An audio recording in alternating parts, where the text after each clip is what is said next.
السلام علیکم ورحمۃ اللہ وبرکاتہ۔ الحمد للہ رب العالمین، اللہم صلی علی محمد وعلی آل محمد وعلی اصحاب محمد۔ تفسیر ابن کثیر کے مطالعہ کی نشست نمبر 15 کے ساتھ آپ کی خدمت میں حاضر ہیں۔ سورۃ البقرہ کی آیت نمبر 275 سے اس کا آغاز کرنے جا رہے ہیں۔ یہاں پیچھے ہم فائنینشیل میٹرز دیکھ رہے تھے کہ اللہ کریم کس طریقے سے آپ کو خرچ کرنے کے بارے میں بتا رہے ہیں۔ اس سے پہلے ادھار سے متعلق بھی احکامات آ رہے تھے اور لوگوں پہ احسان سے متعلق بھی احکامات آ رہے تھے۔ اب یہاں پر ربا سے ریلیٹڈ آپ کو آیات نظر آئیں گی، تو آئیے 275 نمبر سے شروع کرتے ہیں۔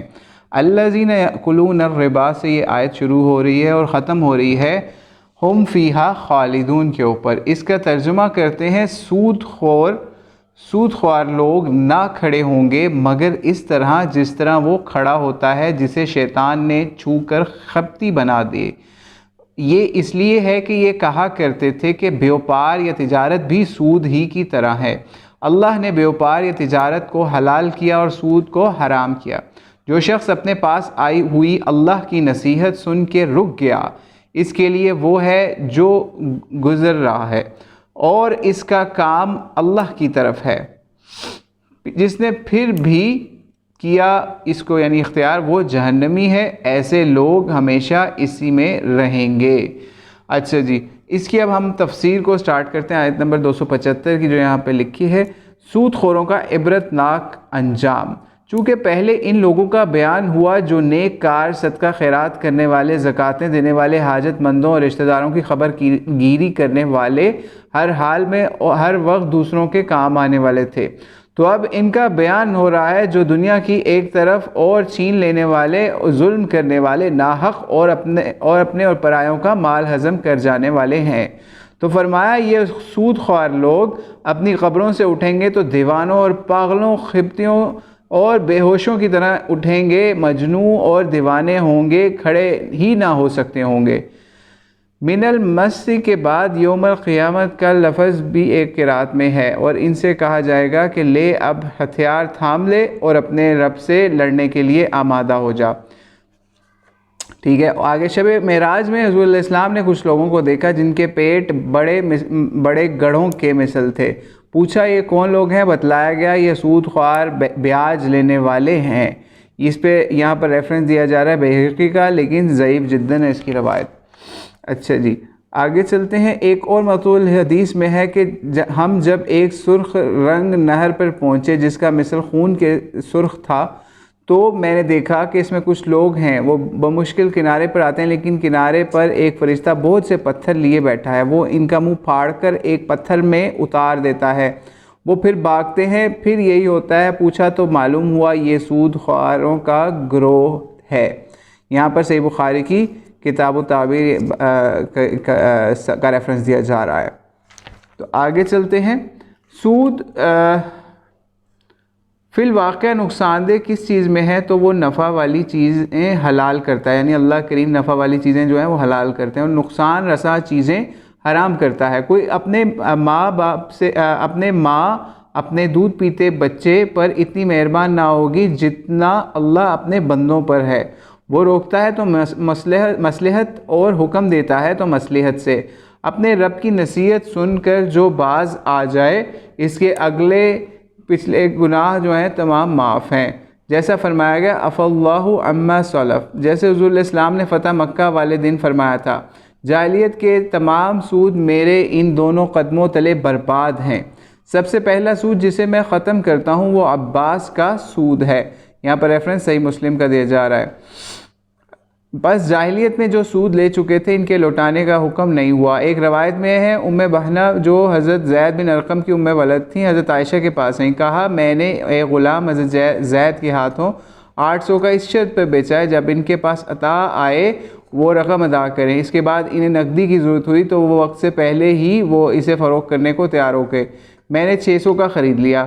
حضرت صدیقہ نے کہا تم نے یعنی حضرت عائشہ نے کہا کہ تم نے بھی اور اس نے بھی بہت برا کیا، بالکل خلاف شرع کیا۔ جا زید سے کہہ دے اگر یہ وہ توبہ نہ کرے گا تو اس کا جہاد بھی غارت ہوگا جو اس نے حضور علیہ السلام کے ساتھ کیا تھا۔ میں نے کہا اگر 200 جو مجھے اس سے لینے ہیں چھوڑ دوں اور صرف 600 لے لوں تاکہ میری پوری رقم 800 کی مل جائے؟ آپ نے فرمایا پھر کوئی حرج نہیں۔ آپ نے فمن جاء موعظۃ والی آیت پڑھ کے پھر اس کے اوپر سنائی۔ ابن ابی حاتم کا یہاں پر ریفرنس دیا جا رہا ہے۔ یہ اثر بھی مشہور ہے اور دلیل ہے ان لوگوں کے لیے جو عینہ کے مسئلے کو حرام بتلاتے ہیں۔ اس بارے میں اور احادیث بھی ہیں جن کی جگہ کتاب الاحکام میں ہے۔ واللہ والحمد للہ۔ سود کی حرمت اور اس کی مختلف شکلیں۔ پھر فرمایا اب جب کہ حرمت کا مسئلہ اس کے کانوں میں پڑ چکا ہے پھر بھی سود لے تو وہ وہ سزا کا سزاوار ہے، ہمیشہ کے لیے جہنمی ہے۔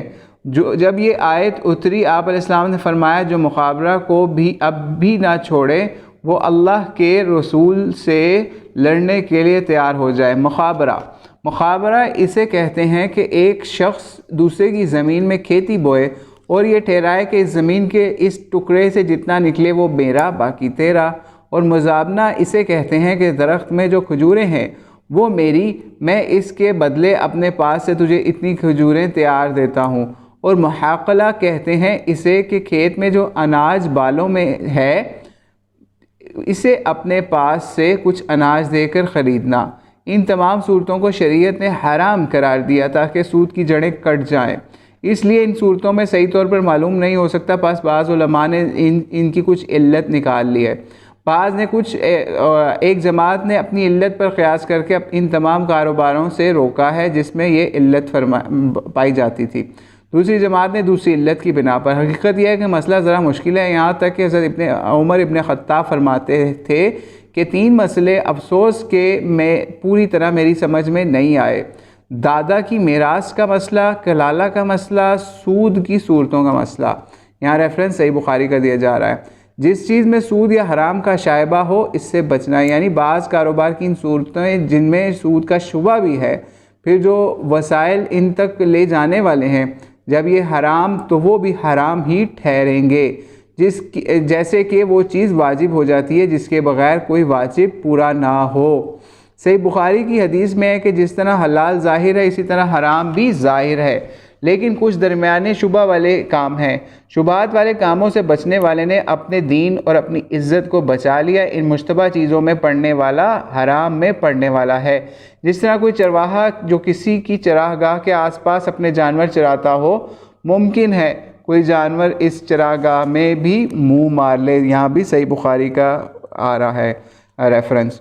سود کا گناہ اور اس کے اسباب۔ ایک حدیث میں ہے کہ سود کے 73 گناہ ہیں، جس میں سب سے ہلکا گناہ یہ کہ انسان اپنی ماں سے بدکاری کرے، اور سب سے بڑا سود مسلمان کی حد تک عزت کرنا ہے۔ یہاں پر ریفرنس دیا جا رہا ہے مستدرک حاکم کا، ابن ماجہ کا بھی دیا جا رہا ہے، اور یہاں پر اس کو حسن درجے کی روایت بتایا جا رہا ہے۔ اب ہم آگے چلتے ہیں۔ بعض ائمہ فرماتے ہیں اسی طرح شراب اور اس کی ہر طرح کی خرید و فروخت وغیرہ وہ سائل جو اس تک پہنچ جانے والے ہوں سب حضور علیہ السلام نے حرام کیے ہیں۔ صحیح حدیث میں ہے کہ اللہ نے یہودیوں پر لعنت کی اس لیے کہ جب ان پر چربی حرام ہوئی تو انہوں نے ہیلہ سازی کر کے چربی کو پگھلا کر بیچا اور اس کی قیمت کھائی۔ یہاں پر ریفرنس دیا جا رہا ہے صحیح بخاری کا۔ اب ہم چلتے ہیں 276 اور 277 نمبر آیات کی طرف۔ یمحق اللہ الربا سے شروع ہو رہی ہے اور ختم ہو رہی ہے 277 آیت ولا ہم یحزنون۔ اب ان دونوں آیات کا ترجمہ پڑھتے ہیں۔ اللہ تعالیٰ سود کو مٹاتا ہے اور صدقہ کو بڑھاتا ہے۔ اللہ تعالیٰ کسی ناشکرے اور گناہ گار کو دوست نہیں رکھتا۔ واللہ لا يحب کل کفار اثیم۔ اچھا، اگلی 277 کہ جو لوگ ایمان کے ساتھ سنت کے مطابق قائم کرتے ہیں نمازوں کو اور زکوٰۃ ادا کرتے ہیں، ان کا اجر ان کے رب کے پاس ہے، ان پر نہ تو کوئی خوف ہے نہ ہی اداسی نہ غم۔ اب 276 اور 7 کی تفسیر پڑھتے ہیں۔ سود میں بے برکتی ہے۔ اللہ فرماتا ہے وہ سود کو برباد کرتا ہے، یعنی یا تو اسے بالکل غارت کر دیتا ہے یا اس کی خیر و برکت مٹا دیتا ہے۔ علاوہ ازیں دنیا میں بھی وہ تباہی و بربادی کا باعث بنتا ہے اور آخرت میں بھی۔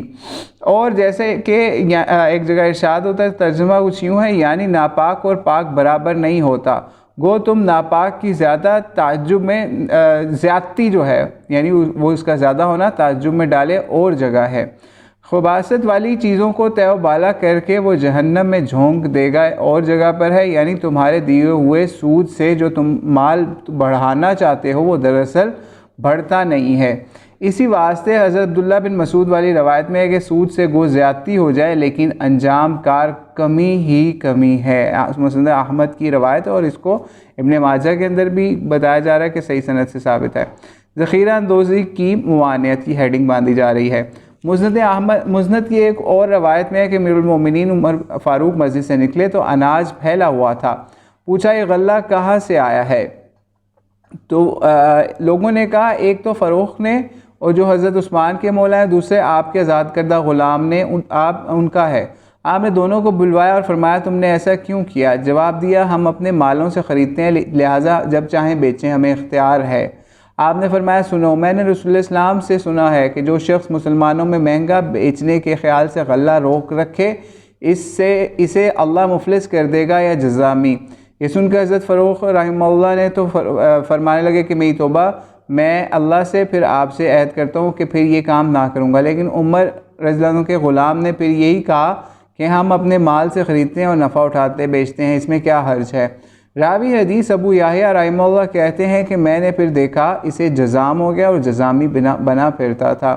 یہاں پر ریفرنس مسند احمد کا دیا جا رہا ہے جس میں ذخیرہ اندوزی کی سے روکنے کی بات کی جا رہی ہے۔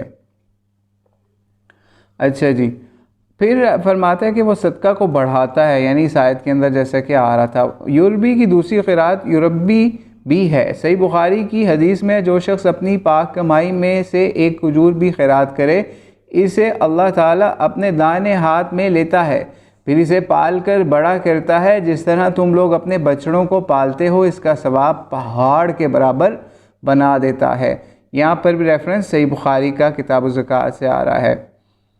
اچھا جی، پھر ان بندوں کی تعریف ہو رہی ہے جو اپنے رب کی احکام کی بجا آوری کریں، مخلوق کے ساتھ حسن سلوک و احسان کریں، نمازیں قائم کریں، زکوٰۃ دیتے رہیں۔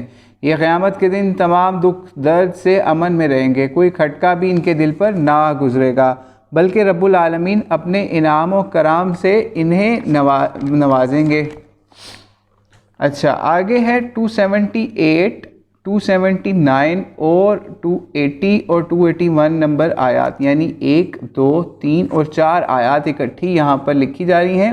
آئیے ان چاروں کا ترجمہ کرتے ہیں۔ شروع ہو رہی ہیں یا ایھا الذین آمنوا اتقوا اللہ سے، اور چوتھی آیت ختم ہو رہی ہے وَهُمْ لَا يُظْلَمُونَ کے اوپر۔ ترجمہ ہے اے ایمان والو اللہ سے ڈرو، جو سود باقی رہ گیا ہے وہ چھوڑ دو اگر تم سچ مچ ایماندار ہو، اگر نہیں کرتے تو اللہ سے اور اس کے رسول سے لڑنے کے لیے تیار ہو جاؤ۔ ہاں اگر تم توبہ کر لو تو تمہارا اپنا اصل مال تمہارا ہی ہے، نہ تم ظلم کرو نہ تم پر ظلم کیا جائے، لا تظلمون ولا تظلمون۔ اگلی آیت ہے اور اگر کوئی تنگی والا ہو تو اسے آسانی کی تک کی مہلت دینی چاہیے اور معاف کر دینا تو بہت ہی بہتر ہے اگر تم میں علم ہو، اور اس دن سے ڈرو جس میں تم سب اللہ کی طرف لوٹائے جاؤ گے، ہر شخص کو اس کے اعمال کا پورا بدلہ دیا جائے گا اور ان پر ظلم نہیں کیا جائے گا۔ اب ان کی تفسیر پر چلتے ہیں آیات کی۔ ان آیات میں اللہ تعالیٰ اپنے ایماندار بندوں کو تقوی کا حکم دے رہا ہے، ان کاموں سے روکتا ہے جن میں اس کی ناراضی ہو اور رضامندی دور ہو جائے، تو فرمایا کہ اللہ کا لحاظ کرو، اپنے تمام کاموں میں اللہ سے ڈرتے رہو، جو سود تمہارا لوگوں پر باقی ہے خبردار مسلمان ہو تو اسے اب نہ لو جبکہ وہ حرام ہو گیا ہے۔ یہ آیت نازل ہوئی ہے ثقیف کے قبیلے بنی عمر بن عمیر اور بنی مخزوم کے قبیلے بنو مغیرہ کے بارے میں۔ جاہلیت کے زمانے میں ان کے سودی کاروبار تھے۔ اسلام کے بعد بنو عمر نے بنو مغیرہ سے اپنا سودا طلب کیا، انہوں نے کہا اب ہم اسے اسلام لانے کے بعد ادا نہ کریں گے۔ آخر جھگڑا بڑھا۔ حضرت عتاب جو مکہ مکرمہ کے نائب تھے، انہوں نے نبی علیہ السلام کو یہ لکھا، اس پر یہ آیت نازل ہوئی۔ حضور علیہ السلام نے لکھوا کر بھیج دی اور انہیں قابل وصول سود لینا حرام قرار دیا گیا، چنانچہ وہ تائب ہو کر اپنا سود بالکل انہوں نے چھوڑ دیا۔ ابن ابی حاتم کو یہاں پہ ریفر کیا جا رہا ہے۔ سود خوری اللہ اور اس کے رسول سے جنگ کرنا۔ اب یہ اس آیت کی تفسیر آ رہی جس کے اندر بحرب من اللہ و رسولہ کے الفاظ آ رہے ہیں۔ حضرت ابن عباس فرماتے ہیں سود خور سے قیامت کے دن کہا جائے گا کہ اپنے ہتھیار لے لے اور اللہ سے لڑنے کے لیے آمادہ ہو جا۔ آپ فرماتے ہیں امام وقت پر فرض ہے کہ سود خور اگر سود نہ چھوڑیں تو ان سے توبہ کریں، اگر نہ کریں تو ان کی گردن مار دے۔ یہاں پر طبری کا ریفرنس دیا جا رہا ہے۔ حسن ابن سیرین کا فرمان بھی یہی ہے۔ قتادہ فرماتے ہیں دیکھو اللہ نے ہلاکت کی دھمکی دی، انہیں ذلیل کیے جانے کے قابل ٹھہرایا۔ خبردار سود اور سودی لین دین سے بچتے رہو، حلال چیزیں اور حلال خرید و فروخت سے بہت کچھ ہے، فاقے گزرتے ہوں تاہم اللہ کی معصیت سے رکو۔ وہ روایت بھی یاد ہوگی جو پہلے گزر چکی، حضرت عائشہ نے ایک معاملے کی نسبت جو زید بن ارقم کے بارے میں فرمایا تھا کہ ان کا جہاد برباد ہو گیا، لیکن بہرحال اس کی جو ہے سند کمزور ہے۔ اچھا، پھر ارشاد ہوتا ہے اگر توبہ کر لو تو اصل مال جو کسی پر قرض ہے بے شک لے لو، نہ تو تول میں زیادہ لے نہ ہی اس پر تم ظلم کرو، نہ کم دے کر، ٹھیک ہے، وہ نہ ہی تم پر ظلم کرے۔ نبی علیہ السلام نے حجۃ الوداع کے خطبہ میں فرمایا جاہلیت کا تمام سود میں برباد کرتا ہوں، اصل رقم لے لو، نہ سود لے، نہ کہ کسی پر ظلم کرو، نہ کم دے، نہ ہی یہ کرے کہ تم پر وہ ظلم کرے، نہ کوئی تمہارا مال مار کر تم پر زیادتی کرے۔ عباس بن عبد المطلب کا تمام سود میں برباد کرتا ہوں۔ ابو داؤد کی یہاں پر روایت بتائی جا رہی ہے، حسن درجے کی، ابن ماجہ کے بھی یہ بھی، اور صحیح مسلم سے بھی شواہد اس کے مل جاتے ہیں۔ غریب قرض دار کو مہلت دینے کا بھی بیان یہاں ہو رہا ہے۔ پھر ارشاد ہوتا ہے اگر تنگی والا شخص ہو، اس کے پاس تمہارے قرض کی ادائیگی کے لیے مال نہ ہو تو اسے کچھ مدت دے دو۔ اچھا جی، یہ نہ ہو کہ تم اس پہ سود در سود لگائے چلے جاؤ کہ اب مدت گزر گئی تو اب اتنا سود لیں گے، بلکہ بات بہتر ہے اپنے غرباء کو قرض معاف کر دو۔ طبرانی کی حدیث میں جو شخص قیامت کے دن اللہ کے عرش کا سایہ چاہتا ہے تو ایسے تنگی والے شخص کو مہلت دے یا معاف کر دے۔ حضرت ابو قتادہ کا قرض ایک شخص کے ذمہ تھا، تقاضا کرنے کے لیے آیا تو یہ چھپے رہتے اور نہ ملتے۔ ایک دن وہ آیا، گھر سے ایک بچہ نکلا تو آپ نے اس سے پوچھا کہ تیرا باپ گھر میں موجود ہے؟ اس نے کہا ہاں موجود ہے، کھانا کھا رہے ہیں۔ حضرت ابو قتادہ نے اونچی آواز سے انہیں پکارا اور فرمایا مجھے معلوم ہو گیا ہے تم گھر میں موجود ہو، آؤ باہر جواب دو۔ بیچارے باہر نکلے۔ آپ نے کہا کیوں چھپ رہے ہو؟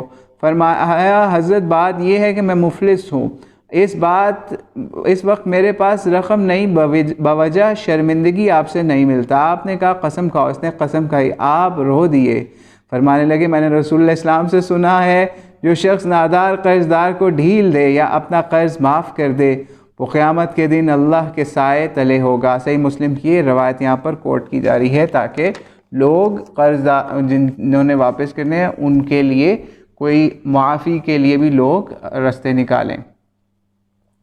مستدرک حاکم میں ہے جو شخص اللہ کی راہ میں جہاد کرنے والے غازی کی مدد کرے یا قرضدار بے مال کی اعانت کرے یا غلام جس نے لکھ کر دیا ہو اتنی رقم دے دوں تو آزاد ہو اس کی مدد کرے، اللہ تعالیٰ اسے اس دن سایہ دے گا جس دن اس کے سایہ کے سوا کوئی اور دوسرا سایہ نہیں ہوگا۔ حاکم کی روایت بہرحال یہ ضعیف جداً ہے اور علامہ البانی نے بھی اس کو ضعیف قرار دیا ہے۔ عباد بن ولید فرماتے ہیں میں اور میرے والد طالب علم میں نکلے، ہم نے کہا انصاریوں سے احادیث پڑھیں۔ سب سے پہلے ہماری ملاقات ابو الیسر سے ہوئی، ان کے ساتھ ان کے غلام تھے جن کے ہاتھ میں ایک دفتر تھا، غلام اور آقا کا ایک ہی لباس تھا۔ میرے باپ نے کہا چچا آپ تو اس وقت غصے میں نظر آتے ہیں۔ فرمایا ہاں سنو، فلاں شخص پر میرا کچھ قرض تھا، مدت ختم ہو چکی، میں قرض مانگنے گیا، سلام کیا اور پوچھا کیا وہ مکان پر ہے؟ گھر میں جواب ملا نہیں۔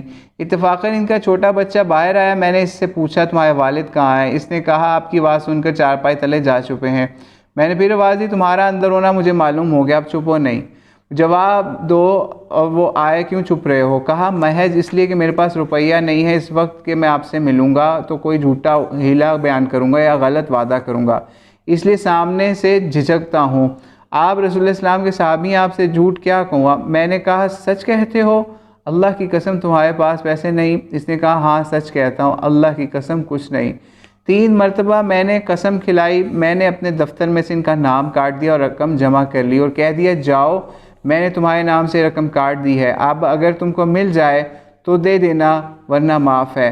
سنو، میری ان دونوں آنکھوں نے دیکھا، میرے ان دونوں کانوں نے سنا، میرے اس دل نے اسے خوب یاد رکھا کہ رسول اللہ السلام نے فرمایا جو شخص کسی سختی والے کو ڈھیل دے یا معاف کر دے اللہ اسے اپنا سایہ دے گا۔ صحیح مسلم کے اندر اس کی روایت آ رہی ہے، جس کا یہاں ریفرنس دیا جا رہا ہے۔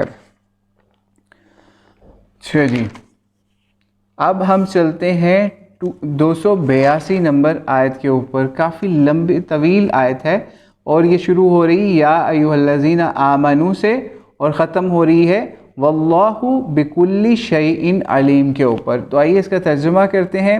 ایمان والو، جب تم آپس میں ایک دوسرے سے میعاد قرض مقرر پر قرض کا معاملہ کرو تو اسے لکھ لیا کرو، اور لکھنے والے کو چاہیے کہ تمہارا آپس کا معاملہ عدل سے لکھے، کاتب کو چاہیے لکھنے سے انکار نہ کرے، جیسے اللہ نے اسے سکھایا وہ بھی لکھ دے، جس کے ذمہ حق ہو وہ لکھوائے، اپنے اللہ سے ڈرے جس کا رب ہے اور حق میں سے کچھ گھٹائے نہیں۔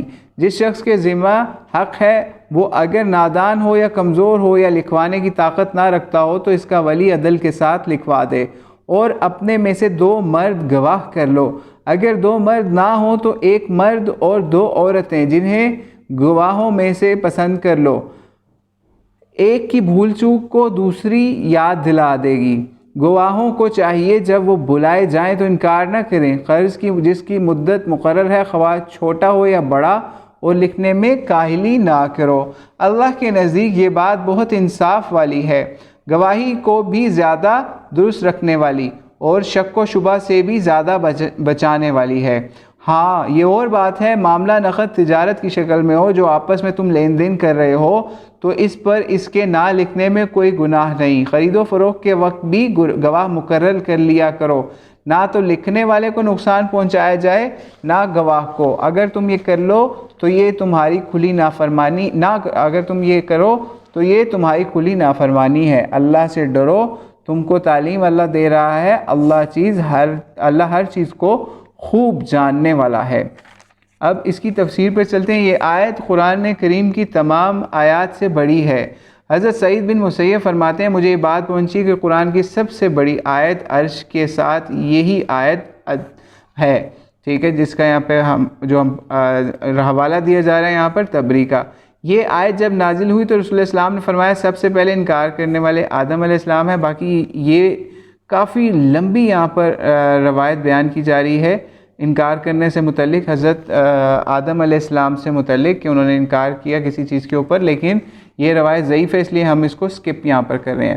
تجارت اور لین دین کے احکام۔ اس آیت میں اللہ تعالیٰ نے اپنے ایماندار بندوں کو ارشاد فرمایا ہے کہ وہ ادھار کے معاملات لکھ لیا کریں تاکہ رقم اور میعاد خوب یاد رہے، گواہ کو بھی غلطی نہ ہو، اس سے ایک وقت مقررہ کے لیے ادھار دینے کا جواز بھی ثابت ہوا۔ حضرت ابن عباس فرماتے ہیں میعاد قرض کے لین دین کی اجازت بخوبی ثابت ہوتی ہے۔ صحیح بخاری شریف میں مدینہ والوں کا ادھار لین دین دیکھ کر حضور علیہ السلام نے فرمایا ناپ تول یا وزن مقرر کر لیا کرو، بھاؤ تاؤ چکا لیا کرو اور مدت کا بھی فیصلہ کر لیا کرو۔ صحیح بخاری کی روایت۔ قرآن حکیم حکم دیتا ہے لکھ لیا کرو، حدیث مبارکہ میں ہے کہ ہم ان پڑھ امت ہیں، نہ لکھنا جانے نہ حساب۔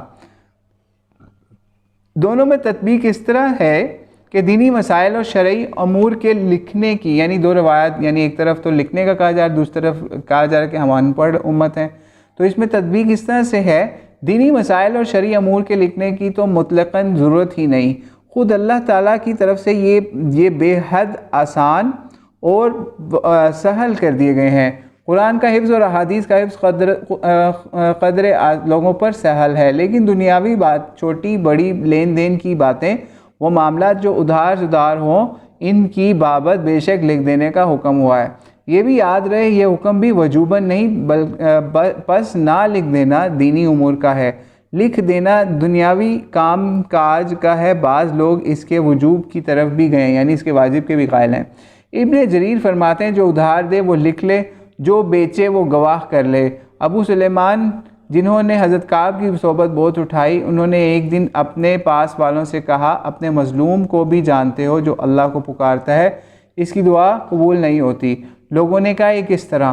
فرمایا یہ وہ شخص ہے جو ایک مدت کے لیے ادھار دیتا ہے، نہ گواہ رکھتا ہے نہ لکھت پڑھت کرتا ہے، پھر مدت گزرنے پر تقاضا کرتا ہے اور دوسرا شخص انکار کر جاتا ہے۔ اب یہ اللہ سے دعا کرتا ہے لیکن پروردگار قبول نہیں کرتا، اس لیے اس نے یہ کام اس کے فرمان کے خلاف کیا اور اپنے رب کا نافرمان ہوا۔ اچھا جی، پر سے متعلق ایک عجیب واقعہ، بنی اسرائیل کی امت کا ایک عجیب واقعہ یہاں پہ بیان کیا جا رہا ہے، اس کو ذرا میں شارٹ کر کے بتاتا ہوں کہ ایک شخص تھا، اس نے کسی سے وعدہ کیا قرض واپسی کے حوالے سے، اس کی مقررہ میعاد بھی آ گئی اور اس نے اس پہ گواہ بھی اللہ کو کیا کیونکہ ان کے پاس کوئی گواہ نہیں تھا۔ مقررہ میعاد کے اوپر جس جگہ پہ وہ تھا وہاں پہ سمندر یا پانی والا حصہ تھا اور کوئی کشتی بھی نہیں مل رہی تھی۔ جب ٹائم ختم ہونے کو تھا تو اس نے ایک لکڑی کو توڑ کے اس کے اندر جو ہے نا چھید کر کے تو وہ لکڑی اس دوسری طرف روانہ کر دی، مطلب ایسی پانی میں ڈال دی۔ تو جب وہ کچھ عرصے بعد اس بندے سے ملا تو اس نے پھر اس کو وہ رقم واپس کرنے کی کوشش کی، تو اس نے کہا کہ مجھے تو رقم مل چکی ہے، کہ جس دن وہ وقت تھا مقررہ وقت، اس دن مجھے وہ لکڑی مل گئی تھی جس میں تم نے 1000 اشرفیاں جو ہیں وہ جو بھی 1000 اشرفیاں تھیں وہ مجھے مل گئی تھیں۔ تو بہرحال اس طریقے سے اس کے اندر بھی، اس حدیث کے اندر بھی، صحیح بخاری کے اندر پرانی امتوں کا ایک واقعہ بیان کیا گیا کہ اگر آپ اللہ کو گواہ کر کے کسی چیز کے اوپر قرض یا اس طرح کا معاملہ کرتے ہیں تو اس میں بھی اللہ کریم آپ کی مدد کرتا ہے۔ اور اچھا اس نے جس وقت دریا میں ڈالی نا وہ لکڑی، تو اس نے ایک لفظ بھی کہا، یہاں پہ لکھا بھی ہوا توکل علی اللہ کہہ کے یہ وہ لکڑی کو پانی میں ڈال دیا تھا اور وہ اس بندے تک پہنچ گئی تھی جس کا وہ قرض تھا۔ اچھا، آگے اگلی ہیڈنگ ہے پڑھا لکھا شخص لکھنے سے انکار نہ کرے، پھر فرمان ہے لکھنے والا عدل و حق کے ساتھ لکھے، کتابت میں کسی فریق پر ظلم نہ کرے، ادھر کچھ کمی بیشی نہ کرے بلکہ لین دین والے متفق ہوں۔ اور حدیث میں ہے کہ جو علم کو جان کر پھر اسے چھپائے قیامت کے دن اسے آگ کی لگام پہنائی جائے گی، ابو داؤد کی حدیث ہے۔ حضرت مجاہد اور حضرت عطا نے فرماتے ہیں کہ کاتب پر لکھ دینا اس آیت کی روح سے واجب ہے، جس کے ذمہ حق ہو وہ لکھوائے، اللہ تعالیٰ سے ڈرے، نہ کمی بیشی کرے نہ خیانت کرے۔ اگر یہ شخص بے سمجھ ہے، اسراف وغیرہ کی وجہ سے روک دیا گیا ہے، یا کمزور ہے یا بچہ ہے، حواس کے درست نہیں، جہالت اور کن ذہنی کی وجہ سے لکھوانا بھی نہیں جانتا، جس کا ولی بڑا ہو وہ لکھوائے۔ پھر فرمایا کتابت کے ساتھ شہادت بھی ہونی چاہیے، یعنی گواہی بھی ہونی چاہیے، تاکہ معاملہ مضبوط اور بالکل صاف ہو جائے۔ 2 مردوں کی گواہ کر لیا کرو، اگر نہ ہو سکیں تو خیر ایک مرد اور 2 عورتیں صحیح ہیں۔ یہ حکم مال کے اور مقصود مال کے بارے میں ہے۔ 2 عورتوں کی گواہی 1 مرد کے برابر، اس کے بارے میں کچھ آ رہا ہے یہاں پر۔ 2 عورتوں کو قائم مقام 1 مرد کے کرنا یہ سبب عورت کی عقل کے نقصان کے ہے، جیسا کہ صحیح مسلم کی حدیث میں حضور علیہ السلام نے فرمایا، اے عورتوں صدقہ کرو، بکثرت استغفار کرتی رہو، میں نے دیکھا ہے کہ جہنم میں تم بہت زیادہ تعداد میں جاؤ گے۔ اور ایک عورت نے پوچھا یہ کیوں؟ آپ نے فرمایا تم بہت زیادہ لعنت کرتی ہو، اپنے خاوند کی ناشکری کرتی ہو، میں نے نہیں دیکھا کہ باوجود عقل و دین کی کمی کے مردوں کی عقل مارنے والی تم سے زیادہ کوئی چیز ہو۔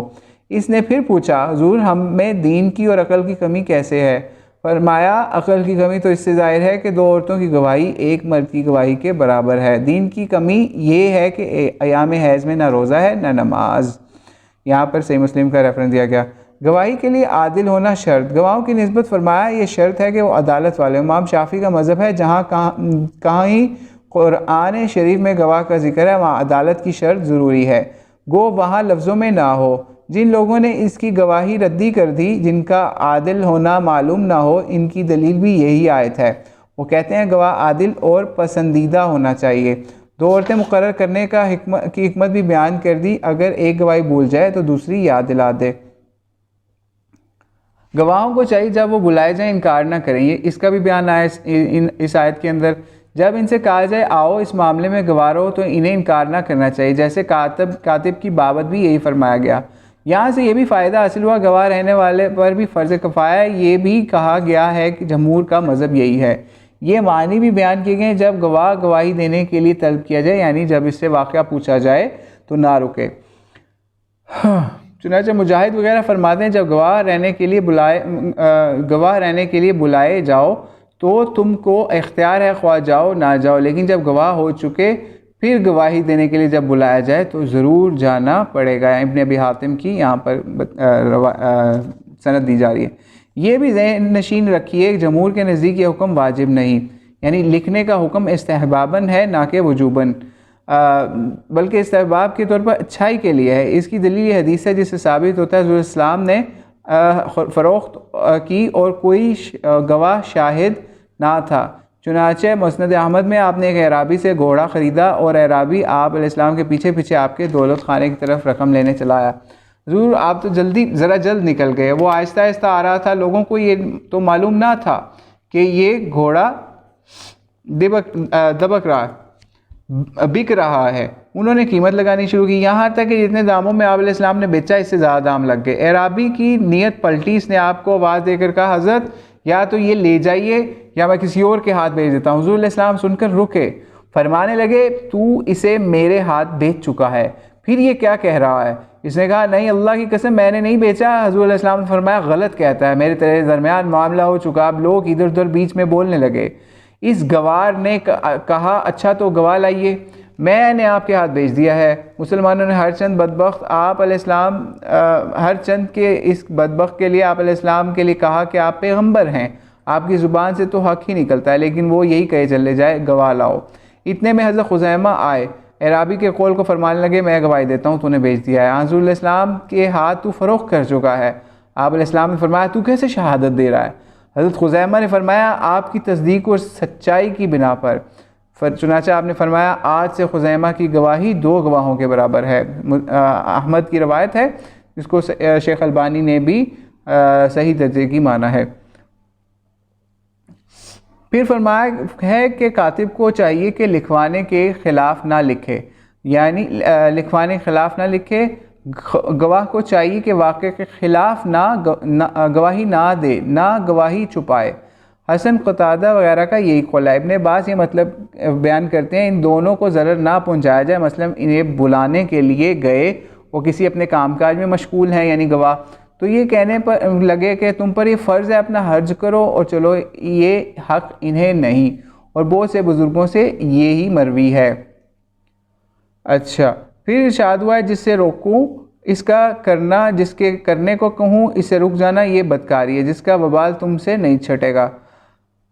فرمایا اللہ سے ڈرو، اس کا لحاظ رکھو، اس کی فرما برداری کرو، اس کے روکے ہوئے کاموں سے رک جاؤ، اللہ تم کو سمجھا رہا ہے۔ ٹھیک ہے، اب یہاں پر 282 نمبر آیت 282 نمبر آیت جو ہے وہ ختم ہو رہی ہے۔ آپ 283 نمبر آیت کے اوپر چلتے ہیں، یہ شروع ہو رہی ہے وَإِن كُنتُمْ عَلَى سَفَرٍ سے اور ختم ہو رہی ہے وَاللَّهُ بِمَا تَعْمَلُونَ عَلِيمٌ۔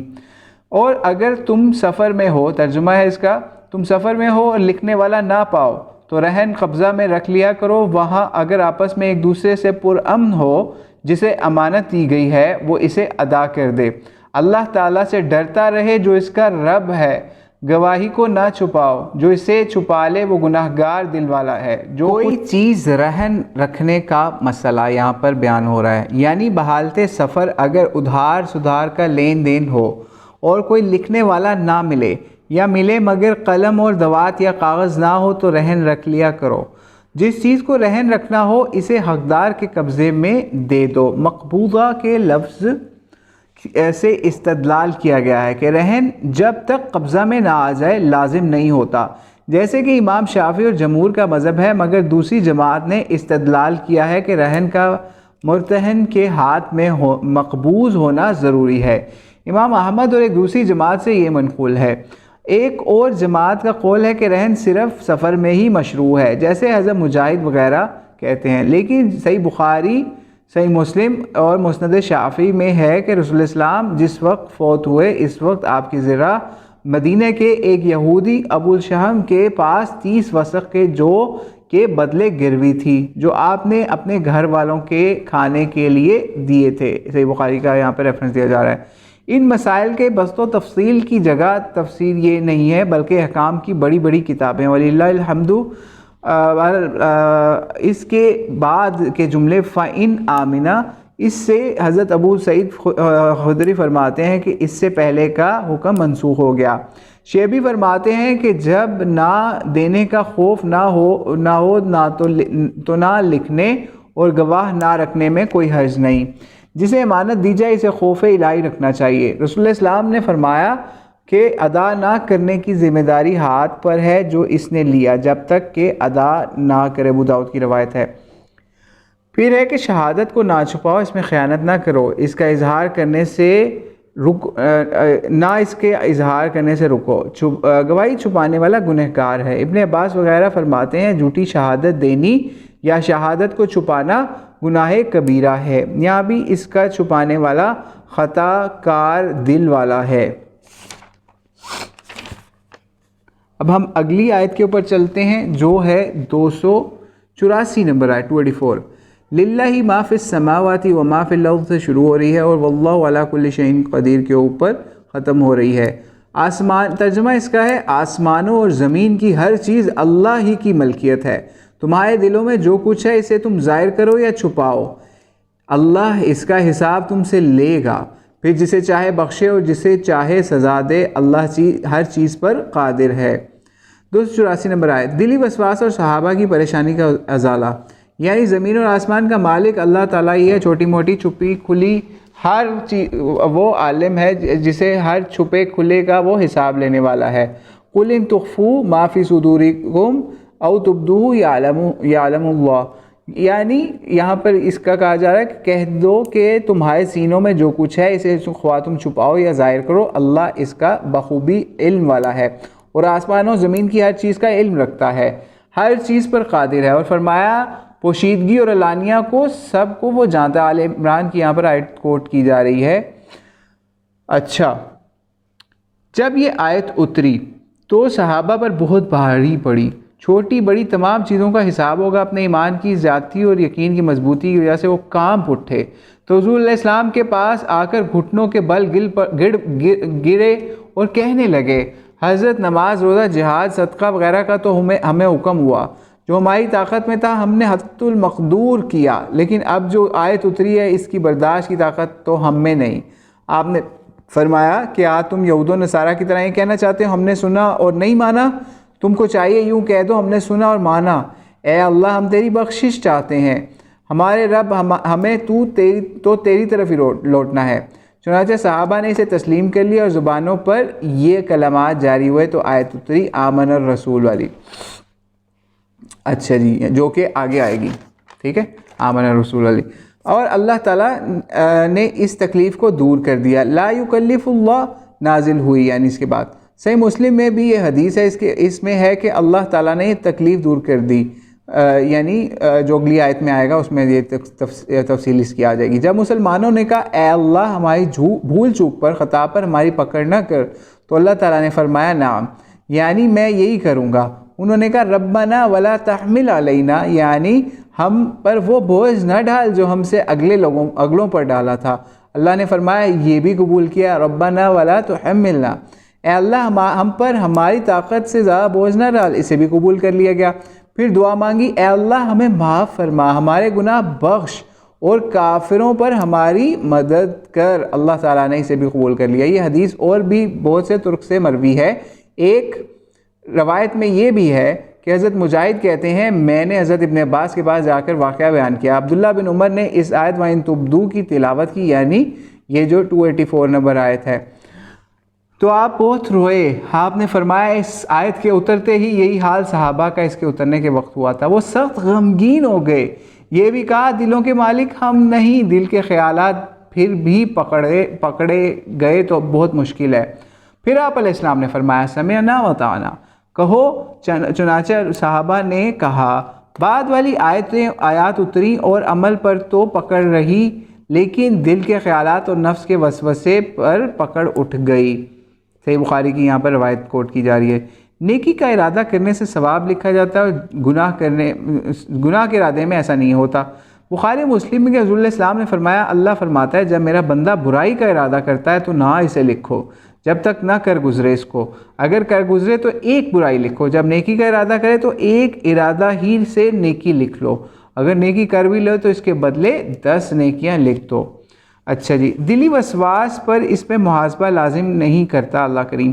حضرت ابن عباس سے یہ مروی ہے، یہ آیت منسوخ نہیں بلکہ مطلب یہ ہے کہ قیامت کے دن سب مخلوقات کو جمع کرے گا تو فرمائے گا میں تم کو تمہارے دلوں کے بھید بتاتا ہوں جس پر میرے فرشتے بھی آگاہ نہیں، مومنوں کو تو خبر دے کر پھر معاف فرما دے گا، ہاں منافق بے شک و شبہ والے لوگوں کو ان کی تکذیب کی پوشیدگی پر اطلاع دے کر پھر ان کی پکڑ ہوگی، جیسا کہ اور جگہ پر وَلَكِنْ يُؤَاخِذُكُمْ بِمَا كَسَبَتْ قُلُوبُكُمْ والی آیت ہے جس کے اوپر ریفرنس دیا ہے سورہ بقرہ کی ہی ایک آیت کا، کہ تم کو تمہارے دل کی کمائی پر پکڑے گا، یعنی دل شک اور دلی نفاق پر۔ حسن بصری بھی اسے منسوخ نہیں کہتے، امام ابن جریر بھی اسی قول کو پسند کرتے ہیں۔ حساب اور چیز ہے اور عذاب اور چیز، حساب لیے جانے کو عذاب کیا جانا لازم نہیں، حساب کے بغیر ممکن ہے کہ معاف ہو جائے اور ممکن ہے پکڑ ہو، سزا دی جائے۔ چنانچہ ایک حدیث میں کہ ہم طواف کر رہے تھے، ایک شخص نے عبداللہ بن عمر سے پوچھا تم نے حضور علیہ السلام سے سرگوشی کے متعلق کیا سنا؟ آپ نے فرمایا اللہ تعالیٰ ایمان لانے والے کو اپنے پاس بلا لے گا یہاں تک کہ اپنے بازو اس پر رکھ دے گا، پھر سے کہے گا بتا تو نے فلاں فلاں گناہ کیا، فلاں دن فلاں گناہ کیا۔ وہ غریب اقرار کرتا جائے گا، جب بہت سے گناہوں کا اقرار کر لے گا تو اللہ فرمائے گا سن، دنیا میں بھی میں نے تیرے ان عیوب کی پردہ پوشی کی اور آج کے دن میں ان تمام گناہوں کو معاف فرما دیتا ہوں۔ اب اسے اس کی نیکیوں کا صحیفہ اس کے دائیں ہاتھ میں دیا جائے گا، ہاں البتہ کفار منافق کے تمام مجمع کے سامنے ان کو رسوا کیا جائے گا، ان کے گناہ ظاہر کیے جائیں گے اور پکار دیا جائے گا کہ یہ لوگ ہیں جنہوں نے اپنے رب پر جھوٹ باندھا، ان ظالموں پر اللہ کی پھٹکار ہے۔ صحیح بخاری کی کتاب المظالم سے یہ روایت پیش کی جا رہی ہے۔ ٹھیک ہے، سورہ بقرہ کی آخری 2 آیات اب آ رہی ہیں یہاں پر، اب اس پہ چلتے ہیں۔ آمن الرسول بما انزل الیہ من ربہ والمؤمنون سے شروع ہو رہی ہے اور آخر ہو رہی ہے انت مولانا فانصرنا علی القوم الکافرین۔ اس کے ترجمے کے اوپر چلتے ہیں۔ رسول مان چکا اس چیز کو جو اس کی طرف اللہ کی جانب سے اتری، اور مومن بھی مان چکے ہیں، یہ سب اللہ تعالیٰ اور اس کے فرشتوں اور اس کی کتابوں پر ہے اور اس کے رسول پر ایمان لائے، اس کے رسولوں میں سے کسی میں ہم جدائی نہیں کرتے، انہوں نے کہہ دیا ہم نے سنا اور مانا، وقالوا سمعنا واطعنا، جیسا پچھلی تفسیر کے اندر آپ نے یہ چیز سن لی کہ صحابہ نے کہا تھا۔ اچھا جی، ہم واپس چلتے ہیں۔ انہوں نے کہہ دیا ہم نے سنا اور مانا، ہم تیری بخشش طلب کرتے ہیں، اے ہمارے رب ہمیں تیری ہی طرف لوٹنا ہے۔ اور اگلی آیت ہے، اس کا ترجمہ اللہ تعالیٰ کسی جان کو اس کی طاقت سے زیادہ تکلیف نہیں دیتا، لا یکلف اللہ نفسا الا وسعها، اس کی یہ ترجمہ بھی ہو رہا ہے۔ اور جو نیکی کرے وہ اس کے لیے، جو برائی کرے وہ اس پر ہے، اے ہمارے رب اگر ہم بھول گئے یا خطا کی ہو تو ہمیں نہ پکڑنا، اے اللہ ہم پر وہ بوجھ نہ ڈال جو ان لوگوں پر ڈالا تھا جو ہم سے پہلے تھے، اے ہمارے رب ہم پر وہ بوجھ نہ ڈال جس کی ہمیں طاقت نہ ہو، اور ہم سے درگزر فرما، ہمیں بخش دے، ہم پر رحم کر، تو ہی ہمارا مالک ہے، ہمیں کافروں کی قوم پر غلبہ عطا فرما، انت مولانا فانصرنا علی القوم الکافرین۔ سورہ بقرہ کی آخری 2 آیات ان کی فضیلت یہاں بیان ہو رہی ہے۔ ان دونوں آیات کی فضیلت کی احادیث سنیے، صحیح بخاری میں ہے کہ جو شخص ان دونوں آیات کو رات کو پڑھ لے یہ دونوں کافی ہیں۔ مسند احمد میں رسول اللہ اسلام نے فرمایا سورہ بقرہ کے خاتمے کی 2 آیات عرش تلے کے خزانے سے دیا گیا ہوں میں، مجھ سے پہلے کسی نبی کو یہ نہیں دی گئیں۔ صحیح مسلم شریف میں ہے کہ حضور علیہ السلام کو معراج کرائی گئی اور آپ سدرۃ المنتہا تک پہنچے جو 7ویں آسمان میں ہے۔ جو چیز آسمان کی طرف چڑھتی ہے وہ یہیں تک ہی پہنچتی ہے اور یہاں سے لے لی جاتی ہے، اور جو چیز اوپر سے اترتی ہے وہ بھی یہیں تک پہنچتی ہے پھر یہاں سے لے لی جاتی ہے۔ اسے سونے کی ٹڈیاں ڈھکے ہوئے تھیں، وہاں حضور علیہ السلام کو 3 چیزیں دی گئیں، 5 وقت کی نمازیں، سورہ بقرہ کے خاتمے کی 2 آیات اور توحید والوں کے لیے تمام گناہوں کی بخشش۔ یہ مسلم کی کتاب الایمان کی یہ روایت یہاں بیان کی جا رہی ہے۔ اور ترمذی میں ہے کہ اللہ تعالیٰ نے آسمان و زمین کو پیدا کرنے سے 2000 برس پہلے کتاب لکھی، جس میں سے 2 آیات اتار کر سورہ بقرہ ختم کی۔ جس گھر میں یہ 3 راتوں تک پڑھی جائیں اس گھر کے قریب شیطان نہیں جا سکتا۔ یہ روایت یہاں پر بتائی جا رہی ہے ترمذی سے، جس کی سند حسن بتائی جا رہی ہے۔ امام ترمذی سے غریب بتاتے ہیں، لیکن حاکم اسے مستدرک میں صحیح بھی کہتے ہیں۔ اچھا جی، آگے چلتے ہیں ہم اس کے اوپر۔ حدیث میں ہے کہ ہم حضور علیہ السلام کے پاس بیٹھے ہوئے تھے، حضرت جبرائیل علیہ السلام بھی تھے۔ اچانک ایک دہشت ناک بہت بڑے دھماکے کی آواز آ رہی، آسمان سے آئی۔ حضرت جبرائیل علیہ السلام نے اوپر کو آنکھیں اٹھائیں اور فرمایا آسمان کا یہ وہ دروازہ کھلا ہے جو آج سے پہلے نہیں کھلا تھا۔ اس سے ایک فرشتہ اترا، اس نے حضور علیہ السلام سے کہا خوش ہو جائیے، آپ کو 2 نور دیے جاتے ہیں جو آپ سے پہلے کسی کو نہیں دیے گئے، سورہ فاتحہ اور سورۃ البقرہ کی آخری آیات، ان میں سے ایک ایک حرف پر آپ کو نور دیا جائے گا۔ صحیح مسلم کی یہاں پر روایت جو ہے اس کو کوٹ کیا جا رہا ہے۔ آگے چلتے ہیں، تمام نازل شدہ آسمانی کتابوں پر ایمان رکھنا۔ مطلب آیت کا یہ ہے کہ رسول اللہ السلام محمد علیہ السلام اس پر ایمان لائے جو ان کی طرف، ان کے رب کی طرف سے نازل ہوا۔ اسے سن کر آپ نے فرمایا ایمان لانے کا پورا مستحق تھا، اور دوسرے ایماندار بھی ایمان لائے، ان سب نے مان لیا۔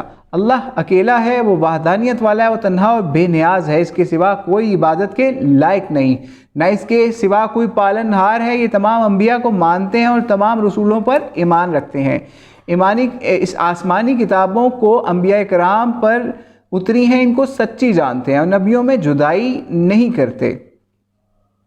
اچھا جی، پھر فرمایا کہ کسی کو اس کی طاقت سے زیادہ تکلیف اللہ تعالیٰ نہیں دیتا، یہ اس کا لطف و کرم ہے اور احسان و انعام ہے۔ صحابہ کو جو کھٹکا ہوا تھا کہ ان پہ گراں گزرا تھا کہ دل کے خیالات پر بھی حساب لیا جائے گا، وہ ہر جس آیت سے اٹھ گیا۔ مطلب ہے کہ گو حساب ہو، سوال ہو، لیکن جو چیز طاقت سے باہر ہو اس پر عذاب نہیں دیا جاتا، کیونکہ دل میں کسی خیال کا دفعتاً آ جانا رک نہیں سکتا، بلکہ حدیث میں یہ بھی معلوم ہو چکا ہے ایسے وسوسوں کو برا جانا دلیل ایمان ہے، بلکہ اپنی اپنی کرنی، اپنی اپنی بھرنی، اعمال صالحہ کرو گے جزا پاؤ گے، اعمال خبیثہ کرو گے تو سزا بھگتو گے۔ اور حدیث میں آ چکا ہے میری امت کی بھول چوک معاف ہے، جو کام زبردستی کرائے جائیں وہ بھی معاف ہیں۔ ابن ماجہ کا یہاں پر ریفرنس دیا جا رہا ہے۔ اے اللہ ہم پر مشکل، پھر آتا ہے اے اللہ ہم پر مشکل اور سخت اعمال کی مشقت نہ ڈال، جیسے اگلے دین والوں پر سخت احکام تھے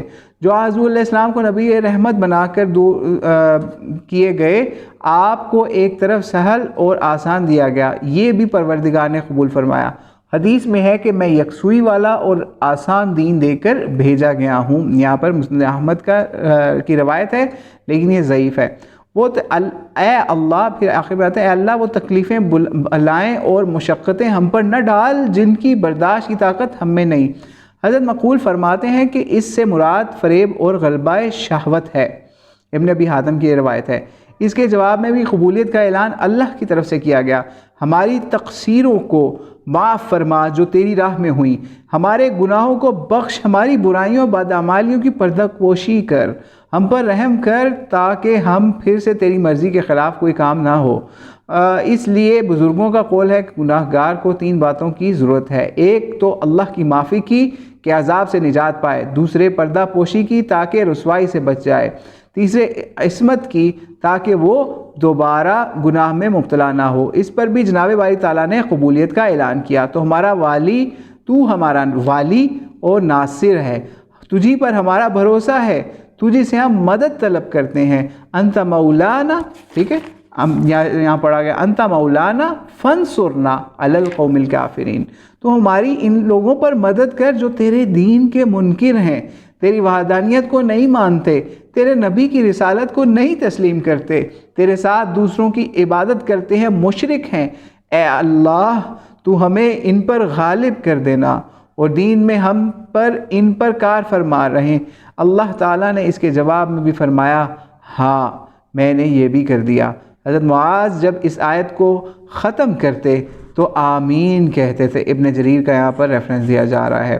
تو یہاں پر سورۃ البقرہ قرآن کریم کی سب سے بڑی سورت کی دو عظیم آیات کے اوپر یہ صورت ختم ہو رہی ہے. تو اللہ سے دعا ہے کہ اللہ کریم اس سلسلے میں جو بھی جو ہم نے کوشش کی اس کو ہماری طرف سے قبول و منظور فرمایا. اس میں جو غلطی و کمی و کوتاہی ہوئی اللہ کریم اس کو معاف فرمائے.